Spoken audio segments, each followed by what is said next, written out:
Rapaziada, Neto sai em defesa do Flamengo e faz forte crítica em cima de Wilton Pereira Sampaio, árbitro de Cruzeiro e Flamengo. Se liga só no que o palmeirense falou desse jogo e do juiz. Se liga.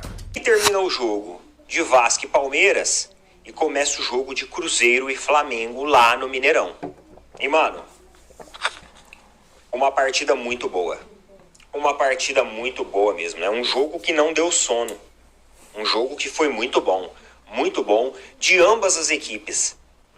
Taticamente, um jogo bem estudado, um jogo muito bem construído, muito bem estruturado, muito bem proposto dentro de cada uma das duas equipes. E talvez, se você for flamenguista, você já deve estar falando assim, Flamengo jogou porcaria nenhuma. Mas, mano, eu acho que o Flamengo jogou bem. Não acho que o Flamengo jogou mal, não. Principalmente no primeiro tempo. Segundo tempo a gente já vai falar, mas vamos falar do primeiro tempo primeiro. O primeiro tempo, eu gostei muito do ritmo das duas equipes. O Flamengo começou com a posse de bola. O Flamengo começou querendo fazer uma pressão em cima ali das linhas do Cruzeiro. Só que o técnico do Cruzeiro, que foi um cara, inclusive, muito estrategista e muito inteligente, é um técnico que tem um know-how europeu de experiência já, ele entendeu que o Flamengo era uma equipe tecnicamente superior. Então, o que ele fez? Ele entregou a posse de bola para o Flamengo.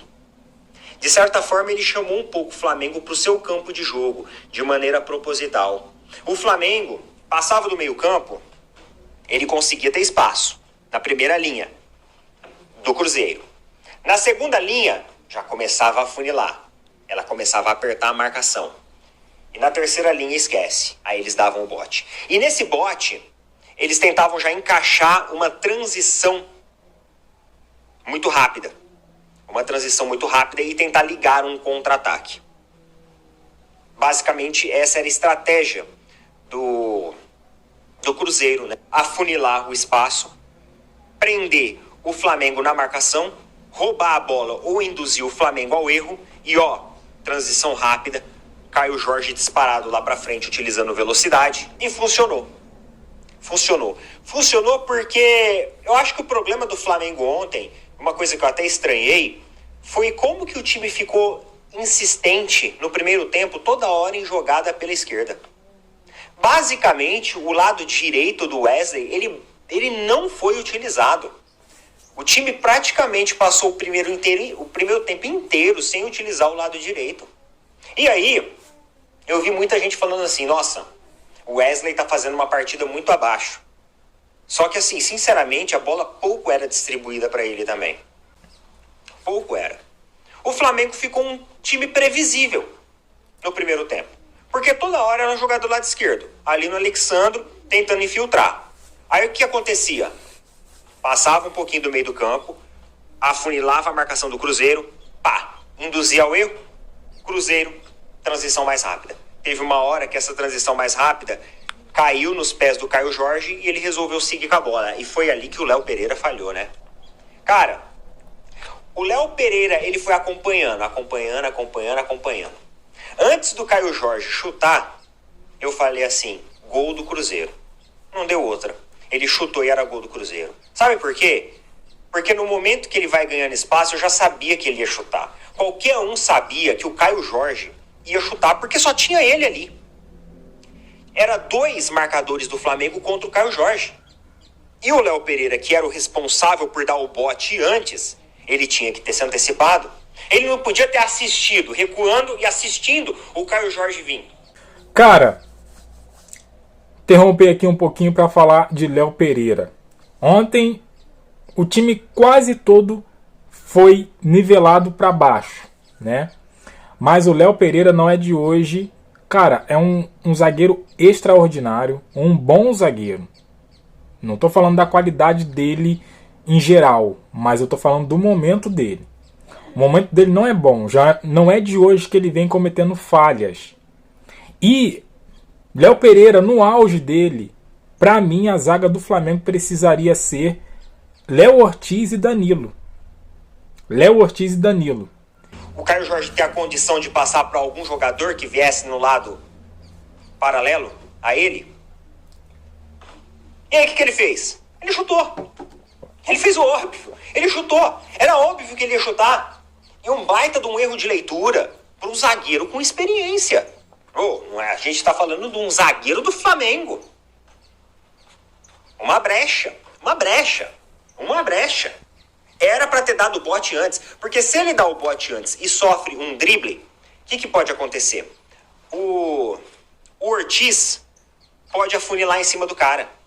Você entendeu? Então, se ele não consegue, porque era 2 contra 1. O outro jogador do Cruzeiro, ele estava longe ainda. Ele não estava, assim, dentro do campo de visão do Caio Jorge. Naquela hora eu falei assim, é gol.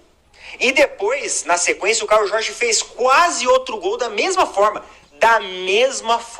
E a partir daí, o Flamengo fica mais ansioso ainda para jogar o seu ímpeto, para subir as suas linhas e ir atrás do gol de empate. E isso faz com que o time acaba tendo mais erros de passe. O Flamengo ontem foi uma equipe que cometeu muitos erros de passe, prejudicando demais as articulações táticas e dinâmicas da equipe. E mais uma vez o lado direito pouquíssimo utilizado. Até que ali numa jogada muito bem construída, que começou até do lado direito, né? Eu acho que foram uma das poucas jogadas que se iniciaram, tiveram seu ponto de partida do lado direito, e essa foi, o Flamengo faz o gol. Depois da participação ali do Gerson, que joga pro Arrascaeta, o Arrascaeta dá um belo chute, um baita de um golaço. Primeiro tempo 1-1 de um jogo com dinâmicas táticas muito interessantes, onde o técnico do Cruzeiro, ele entendeu como que ele precisava, né? A receita que ele precisava colocar para tentar parar o Flamengo. Mas naquele momento estava 1-1, era empate. Aí vem o segundo tempo. Qual que foi o problema do Flamengo no segundo tempo? Cansaço. Sabe por quê? Eu vou explicar para vocês o porquê. O problema do Flamengo no segundo tempo foi o cansaço. Porque o que aconteceu? Desde o começo do jogo, o Cruzeiro entregou a bola para o Flamengo e deixou o Flamengo tomar a iniciativa da partida. O que o Flamengo fazia? Ia subindo a linha. No momento que o Cruzeiro dava o bote e perdia e tomava a bola do Flamengo, ou o Flamengo errava, tinha todo mundo que descer. O Flamengo ficou o primeiro tempo inteiro subindo, todo mundo descendo. O que acontece com a amplitude? Os jogadores do Flamengo correram muito mais que os jogadores do Cruzeiro. Chegou no segundo tempo, o Cruzeiro estava inteiro no campo. O Flamengo já não estava mais. Isso que embaçou. E outra coisa que embaçou é que o Felipe Luiz demorou para fazer as substituições necessárias. Demorou demais. O pessoal criticou muito a substituição, né? Que colocou o Michael. Só que eu acho que ele colocou o Michael para tentar ganhar velocidade pela ponta. O problema é que a bola terminava no Michael e ficava lá. O Michael não conseguia fazer nada de diferente, nenhuma jogada individual. E também não aparecia ninguém do lado paralelo dele em condição para receber. Esse é outro problema, porque o jogador ficava basicamente num beco sem saída. Eu entendo o fato do jogador ser cobrado por não ter nenhum recurso individual para tentar imputar ali. Só que eu também não entendo nenhum outro jogador no lado paralelo aparecer para dar condição para ele. Aí eu também não entendo isso. As outras substituições eu acho que o Felipe Luiz demorou muito para mexer no time. O time estava visivelmente cansado. Tanto que quando ele mexe, o time melhora um pouquinho. Aí acontece o lance do pênalti. No último minuto. Pênalti pro Cruzeiro. Gabigol chuta. Rossi defende. Só que o rebote aí é foda. O rebote é embaçado, mano. Vitória pro Cruzeiro ali no último minuto. Visto que o empate, ele não ia ser um resultado ruim pro Flamengo. Porque era uma partida dentro ali, né, da casa do Cruzeiro, onde o técnico do Cruzeiro, ele entendeu basicamente a estratégia de como neutralizar o Flamengo. Então, no final ali, um empate pro Flamengo ia ser um bom resultado. A arbitragem, horrível. O Abel já falou uma vez pra esse árbitro. De FIFA, tu só tens o nome. Eu entrei nas redes sociais para ver a repercussão da galera. E assim, cara, tanto os cruzeirenses quanto os flamenguistas, todo mundo reclamando da arbitragem. Árbitro horrível. É um árbitro horrível.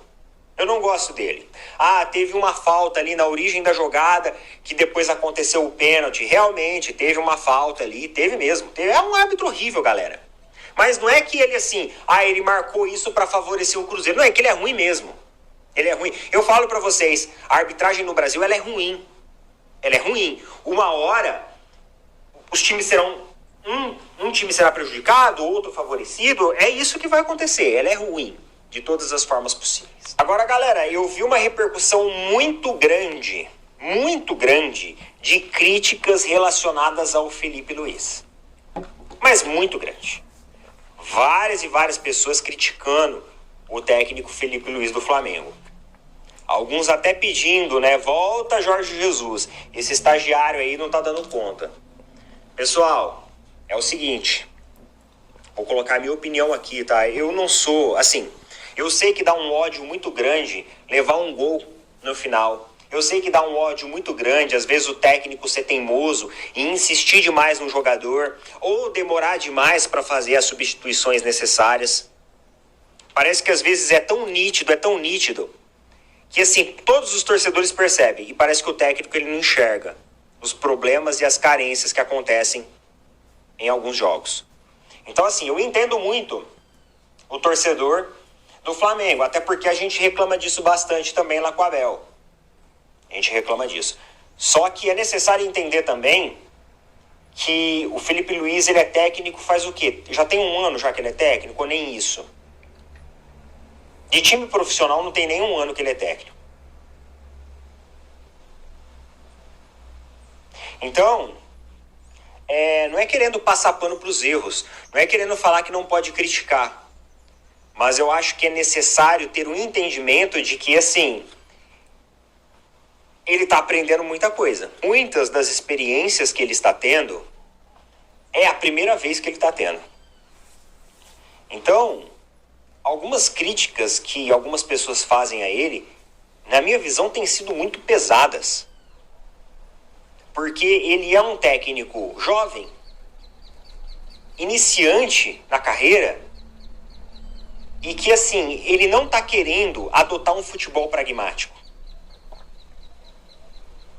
O futebol pragmático, pessoal, ele é um futebol resultadista, baseado no resultado. Futebol pragmático traz título? Muitos. Só que o Felipe Luiz, ele não quer isso. Ele quer um futebol mais desencaixado, mais solto, mais propositivo. E ontem ele acabou caindo na armadilha, né? Porque o Flamengo começou mais propositivo, só que cansou. E ele demorou para fazer as substituições. Então, assim, eu entendo as críticas, eu entendo o torcedor ficar puto. Semana passada eu tava puto também com a derrota do Palmeiras. Rapaziada, Neto, coerente, né? Sempre. Mas assim, como ele falou, ele entende o nosso lado como torcedor, né? E eu também estou entendendo o lado dele aí para analisar as coisas. Porém, eu acredito que as críticas também são construtivas. Então, quando a gente critica o Felipe Luiz, não é que a gente quer o mal dele. Pelo contrário, né? A gente quer ver ele evoluindo e também, né, como eu estou falando, e também aprender não só com as derrotas, com os erros, mas também com as nossas críticas, né? E eu discordo totalmente também dessa galera aí que quer o JJ, né? Jorge Jesus está aí livre no mercado, né? Foi dispensado lá do Al Hilal e tem uma galera aí querendo traz o JJ de volta. Então, assim, eu discordo. Felipe Luiz, ele é um técnico acima da média. Thiago, tu é maluco? Ele está começando agora. Não, ele é um técnico acima da média. Porém, a gente tem que entender que ele está começando a sua trajetória agora. Os erros vão vir. E a gente tem que saber lidar com isso, né? A gente tem que saber lidar com isso. Apesar dele ser um ótimo, um excelente técnico, um futuro promissor pela frente, com certeza vai ser um dos melhores Então, assim, a gente precisa conviver e aceitar isso até o Felipe Luiz criar casca, né? Agora, tem coisas que ele precisa ou aprimorar ou precisa fazer alguma coisa. É que eu tô falando, as críticas elas são construtivas. E essa crítica a gente precisa fazer, que é a crítica do Michael. Cara, ontem eu não colocaria Michael nesse time. Como o Neto falou, os comentaristas estão falando, Flamengo perdeu o meio de campo. Coloca o Matheus Gonçalves, cara. O moleque, ele atua, ele pode atuar ali no meio. Vai e coloca Michael na beirada. Cara, povoa o meio campo. Ele povoa o ataque.